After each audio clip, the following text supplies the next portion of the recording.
세 번째 장 네트워크 설계와 매체별 특징입니다. 이번적인 학습 목표는 케이블의 물리적인 특징, 그리고 각종 미디어, 즉 동축 케이블, UTP, STP, 광 케이블에 대한 특징을 살펴보고요. 마지막으로 통합 배선 시스템과 네트워크 구축 관련 국제 표준에 대해서 살펴보겠습니다. 특히 세 번째, 네트워크 구축 관련 국제 표준의 경우에는요, 국내의 대부분의 네트워크가 어떤 그런 표준을 지키지 않고 주먹구구로 만들어진 현실에 비추어서 표준에서는 요구되는 기준이 어떤가에 대해서 알 수 있으실 겁니다. 케이블의 물리적인 특징은 뭐 전기공학이나 전자기학 아니면 뭐 반도체 공학에서 다루는 게 더 맞지만 네트워크 엔지니어로서 기본적으로 뭐 이해해야 할 부분을 정리해 봤습니다. 쉽지는 않은데요. 그냥 이런 게 있다. 이 정도를 생각을 하시면 됩니다. 첫 번째 전달 지연, propagation delay라고 그러는데요. UTP 케이블의 각각의 페어가 그 꼬임 정도가 다르기 때문에 페어 간의 그 신호 전달 속도가 차이가 생기면서 발생하는 지연을 말합니다. 여기서 페어의 뜻은 UTP 케이블을 보시면 내부를 보시면 8개의 실선으로 만들어져 있습니다. 근데 8개의 선이 각각 2개씩 서로 꼬여서 4개의 페어로 가지고 있죠. 두 번째, 지연 스큐. 지연 스큐는 딜레이 스큐라고 그러는데요.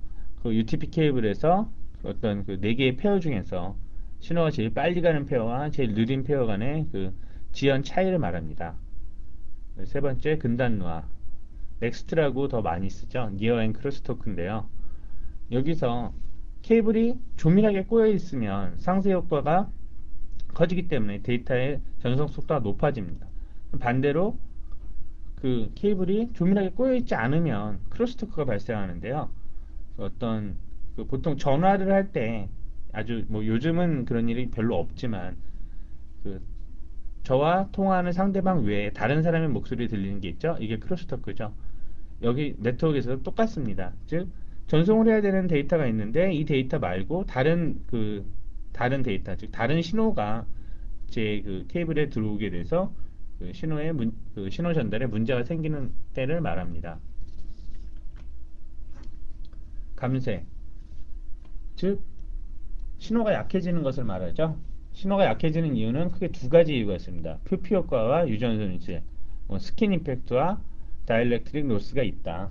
이렇게 기억을 하시면 됩니다. 그리고 밴드위스, 대역폭인데요. 케이블이 전송할 수 있는 최대 데이터 양을 얘기를 합니다. 임피던스, 정기적인 신호를 전송하는 케이블 고유의 정기적인 저항값이라고 기억을 해 주십시오. 그럼 두 번째 섹션, 케이블의 종류와 특성입니다. 이 부분은 CCNA 시험에 반드시 출제가 되니까요. 그 해당 미디어별, 즉 뭐 동축 아니면 뭐 UTP, STP 이런 식으로 꼭 구분해서 잘 기억해 주시기 바랍니다. 그림에서 동축 케이블의 구조를 살펴보면요. 내부의 도체가 외부에 이러한 절연 피복으로 쌓여져 있어서 중앙에 구리선에 흐르는 전기 신호를 외부의 그 절연체가 보호해서 아날로그 또는 디지털 신호를 전송하는 역할을 전송을 해주게 됩니다. 그리고 UTP 케이블 제일 많이 사용하죠. UTP는 Unshielded Twisted Pair, 즉 쉴드가 없는 트위스트 페어 케이블이다. 그 뜻이고요. 랜용 데이터 전송 케이블이며 그 종류는 전송 속도와 용량에 따라서 캐테고리 3, 5, 5 Enhanced, 6 등으로 구분이 됩니다. 보시는 것처럼 8개의 실선이 있죠. 8개의 실선이 그 서로 꼬여 있습니다. 그래서 이렇게 전체 4개의 페어로 구성이 되어 있고요. 4개의 페어는 상호 복합적으로 정기적인 특성을 보완합니다. 아까 말씀드린 뭐 넥스트나 그런 그 여러 가지 케이블 특징들이 있었죠. 그런 점을 보완해 줍니다. 근데 UTP의 단점은 정기적인 노이즈나 전자기 장애, 즉 EMI, 일렉트로닉 magnetic interference, 그 전자기 장애에 약하다는 단점을 가지고 있습니다. 교재 97페이지 표 3의 1에 보시면 카테고리 1부터 7까지의 UTP 케이블에 대한 특징을 정리했으니까요. 참고하시기 바랍니다. 두 번째로 UTP 케이블의 주의점인데요. UTP는 워낙 많이 사용하기 때문에 제가 그 UTP를 사용할 때 주의점을 한번 정리해 봤습니다. 주변에서 흔히 보는 네트워크, 뭐 학교나 사무실, 뭐 게임방이 될 수도 있겠죠. 그런데 UTP 케이블링과 비교해서 이러한 원칙이 얼마나 지켜졌나 한번 확인해 보시기 바랍니다. 첫 번째는 뭐 직사완성이나 햇빛이나 습기에는 사용하면 안 된다. 두 번째, 전자기 장애, EMI와 관련해서 형광등, 발전기, 모터와는 충분한 공간이 있어야 된다. 그리고 실제 설치 공간의 길이는 90m, 각 페어의 풀림 길이는 11에서 13mm, 외부 피복의 탈피 길이는 25mm. 말이 좀 어려운데요. 이 앞장을 보시면 요 외부 피복 있죠? UTP 케이블이 이렇게 있다고 그랬을 때 마지막에는 RJ45 커넥터가 있습니다.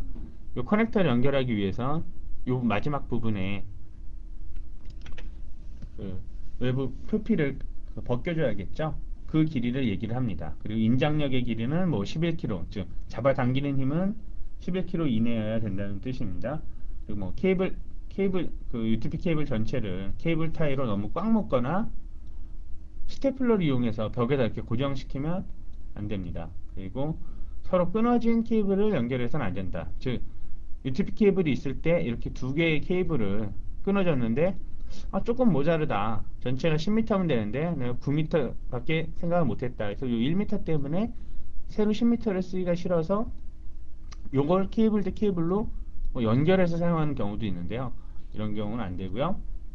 최대 허용의 꺾임 각도는 90도 이내다. 즉 UTP 케이블을 이런 식으로 90도로 꺾어서 그런 식으로 설치를 해서는 안 된다는 뜻입니다. 그리고 한 배선 구간에 3번 이상의 꺾임이 있어서는 안 됨. 이 뜻은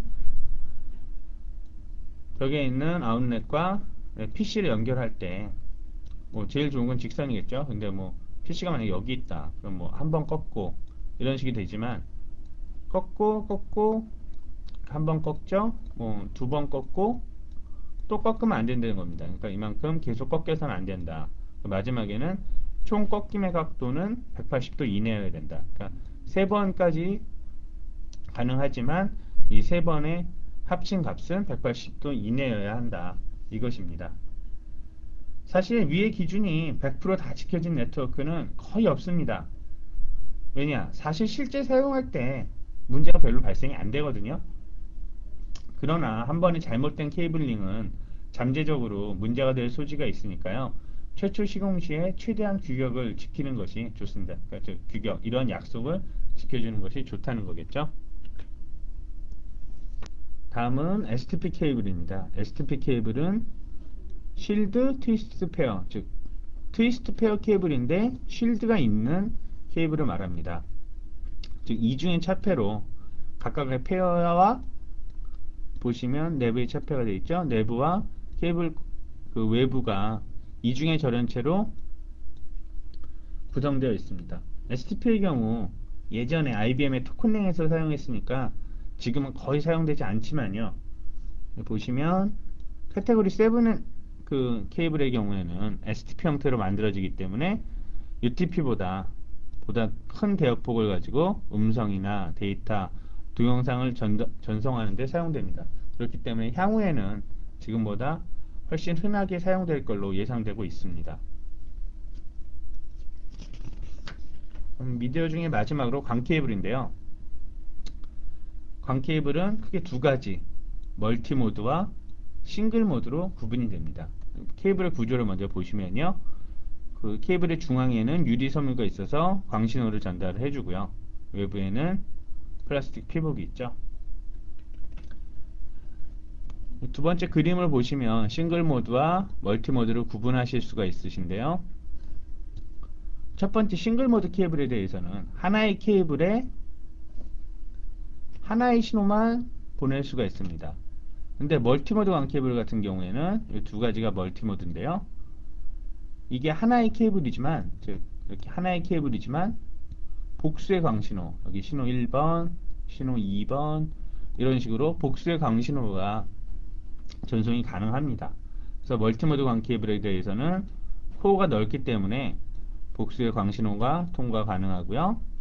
코어의 직경은 62.5에서 125 마이크론, 그러니까 62.5 마이크론짜리가 있고 125 마이크론짜리가 있습니다. 그러니까 아주 작은 크기죠. 여기서 뭐 크다고 얘기하지만 상대적으로 싱글에 비해서 그 넓다는 얘기겠죠.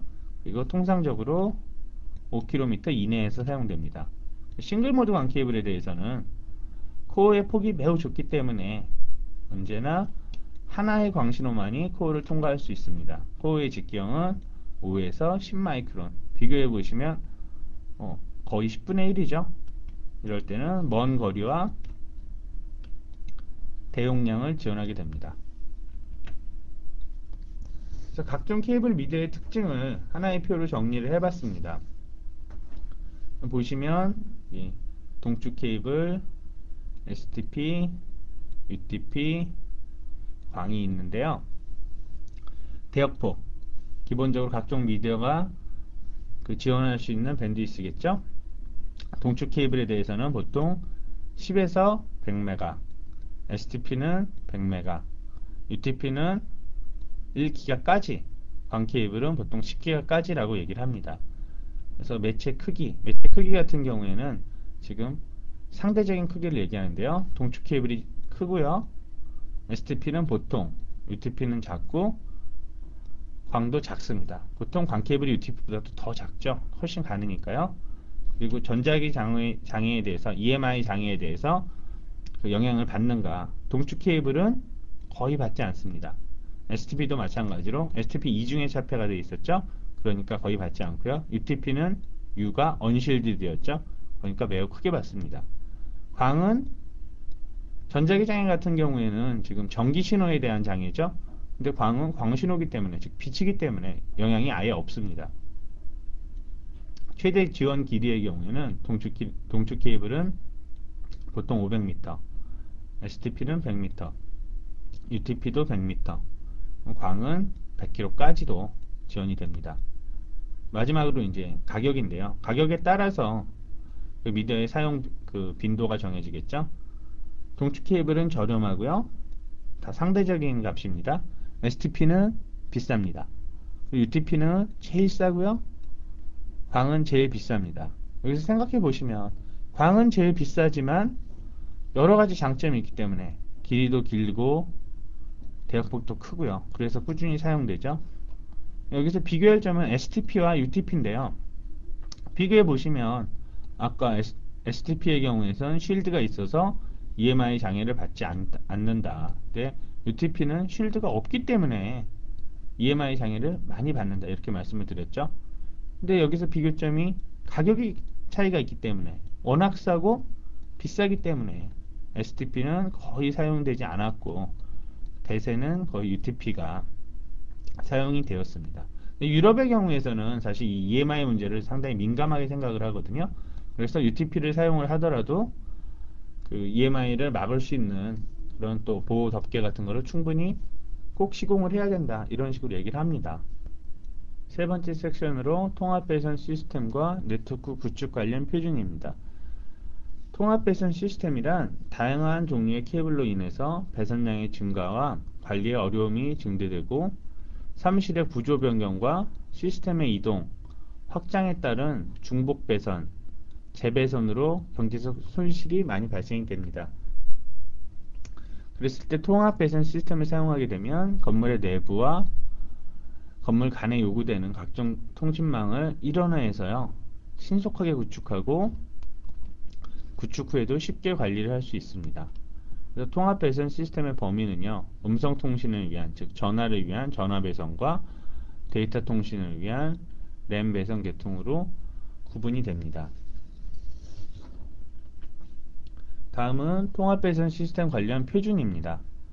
그래서 여러 가지 표준이 있죠. 여러 가지 표준이 있는데 이 앞부분에는 국제 표준이고요.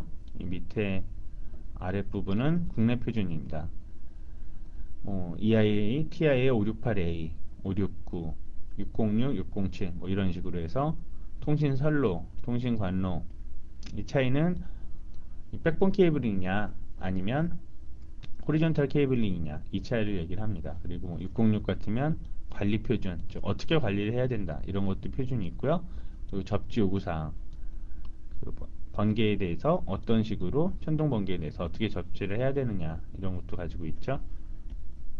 통합 배선 시스템에서 사용되는 케이블은 동축 케이블, 캐테고리 3 UTP, 캐테고리 5 UTP, 캐테고리 6 케이블이 있습니다. 그리고 뭐 STP나 광 케이블도 사용이 가능하고요. 모든 케이블은 사용되는 표준에 따라서 다를 수가 있습니다. 통합 배선 시스템의 구성과 자재입니다. 여기서 말하는 통합 배선 시스템은 저 아래와 같은 그 구성 요소로 구성이 되는데요. MDF, IDF, 패치 패널, 연결 코드, 패치 코드, 터미널 보드, 아웃렛, 시스템 박스, 모듈러 아웃렛 이런 것으로 구성이 됩니다.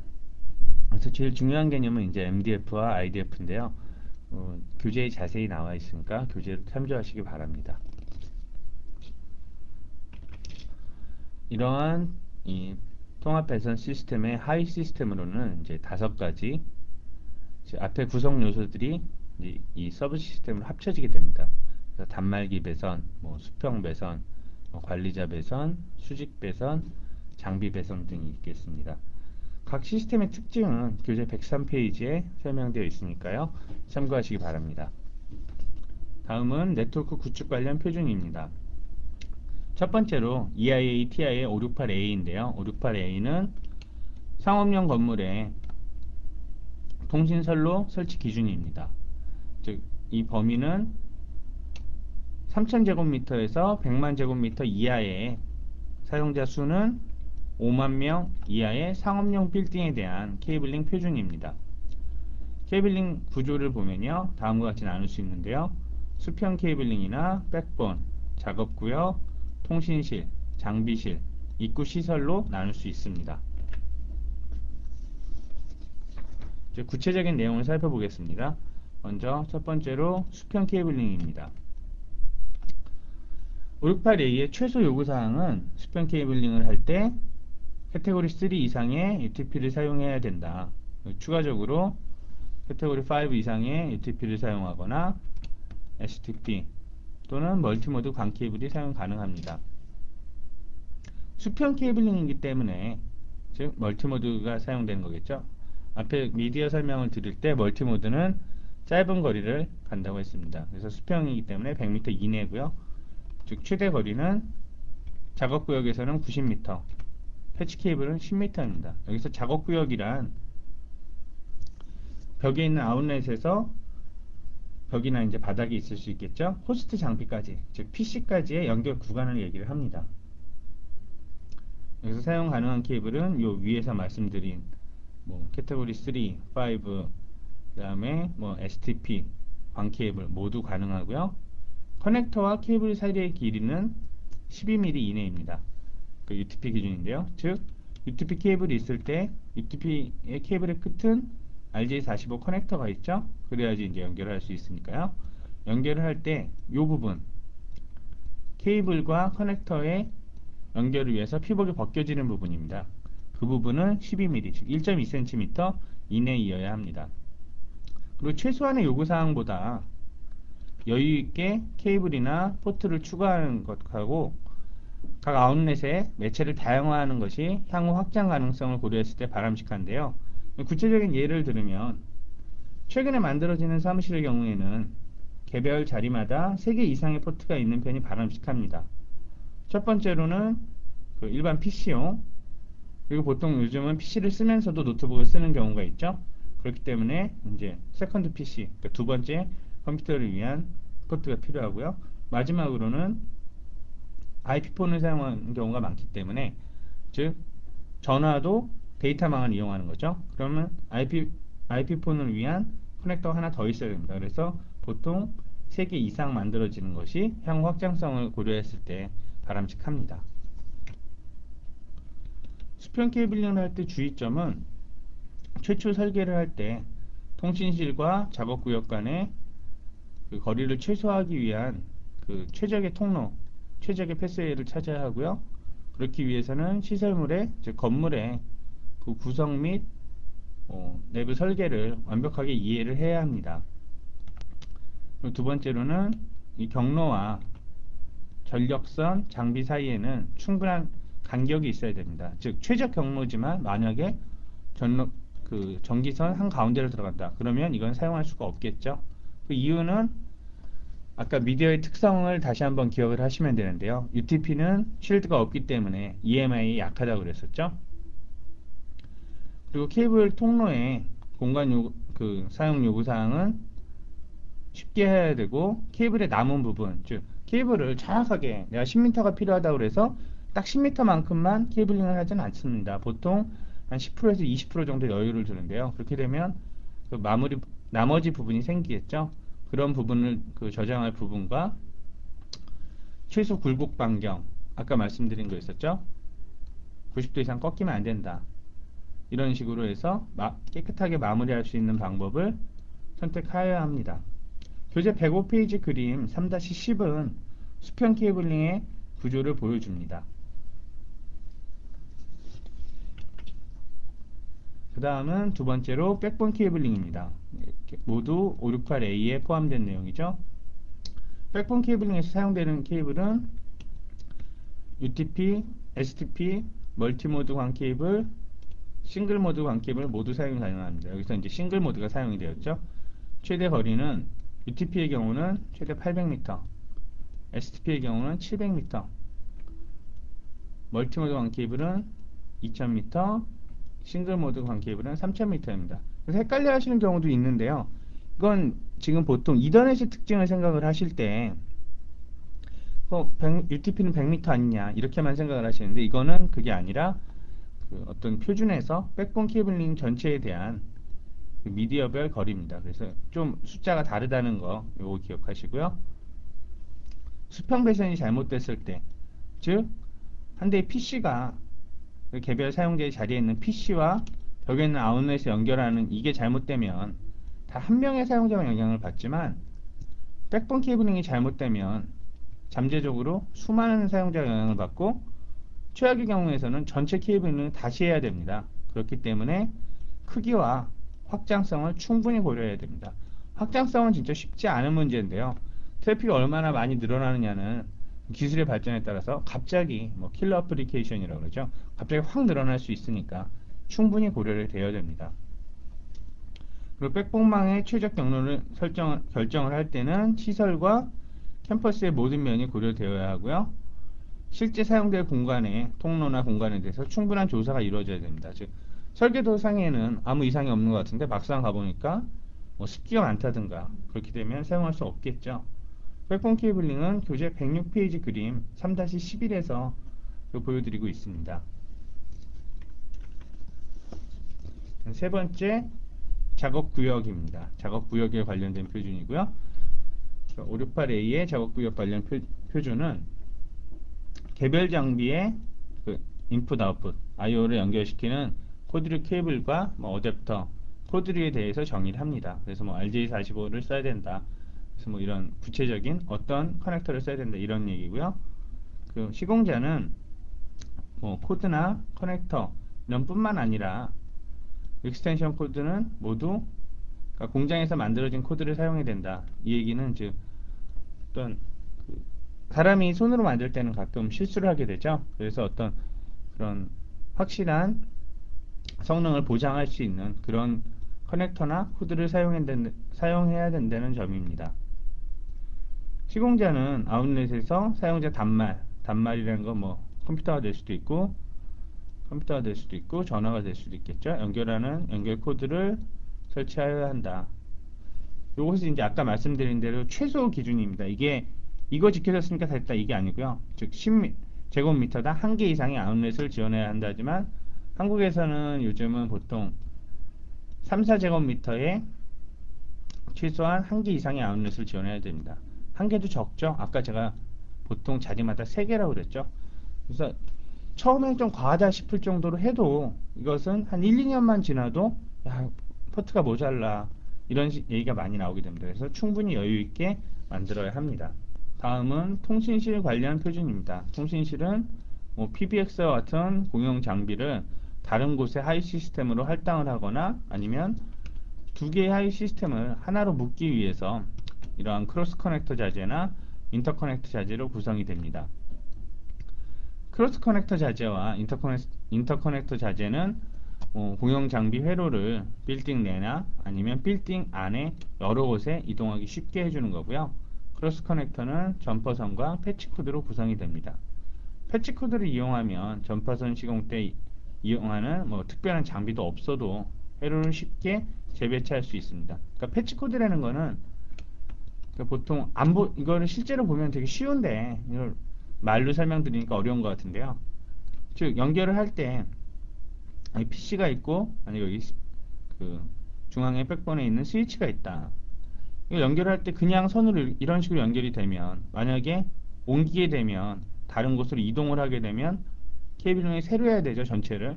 그렇지만 중간에 패치 코드라는 게 있으면 어떤 큰 판넬 같은 걸 생각을 하시면 됩니다. 어떤 큰 이런 그러니까 특별한 어떤 장비가 아니라요. 그냥 커넥터들이 다 모아놓은 건데요. 이런 식으로 바둑판처럼 여러 가지 이 포트가 있겠죠. 그러면 여기까지 연결하고 여기서 다시 여기를 연결하고 그러면 케이블링은 전체를 다시 할 필요 없죠. 그렇기 때문에 재배치할 때 장점이 있다고 하는 것입니다. 그래서 이거 같은 경우에는 569 표준에 따라서 만들어져야 된다. 그리고 또 통신실은 그 건물의 크기에 따라서 최소한의 통신을 규정을 하기도 합니다. 이게 바로 569 표준인데요. 교재 107페이지에 그림 3-12와 표 3-4를 확인하시면 그 구체적인 그 크기가 나와 있습니다.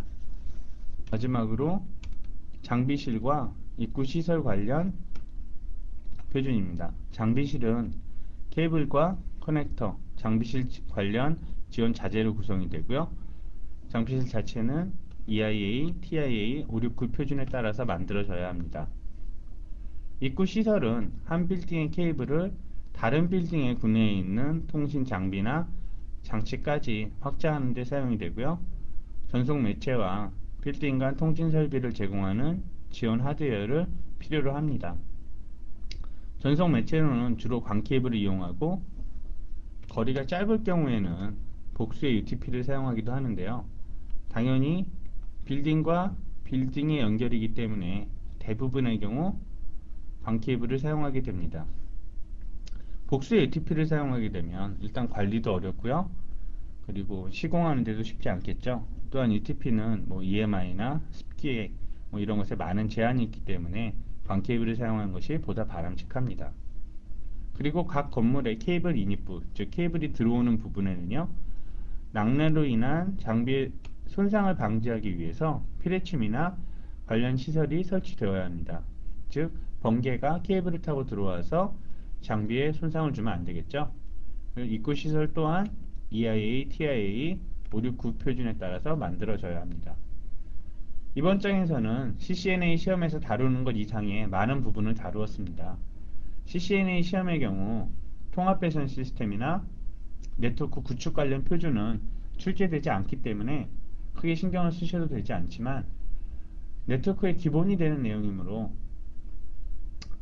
제가 포함을 했습니다. 또한 기존의 많은 한글 교재들이 이런 부분을 간과해서 생략을 했기 때문에 저는 책을 만들 때부터 꼭 포함시키고 싶었던 부분이고요. 구축 표준의 경우에는 제가 강의를 시작할 때 말씀드렸던 것처럼 많은 회사들이 이러한 네트워크 관련 표준을 지키지 않거나 또는 그런 표준이 있는 것조차도 모릅니다. 그렇기 때문에 그 책에 포함을 시켰습니다. 그리고 이제 구체적인 구축 표준의 경우에는 교재 부록 CD에 제가 수록을 했거든요. 그러니까 상세한 내용은 부록 CD를 참고하시기 바랍니다. 그 내용을 한번 살펴보시면 야, 이런 세세한 부분도 다 명시가 되어 있구나 하고 많이 놀라실 거예요. 그렇지만 이제 표준은 이제 앞으로 한국도 그런 네트워크 표준이 지켜져야 되기 때문에 수록을 했으니까요. 꼭 한번 참고하시기 바랍니다. 다음 장에서는 램 프로토콜 관련해서 살펴보겠습니다.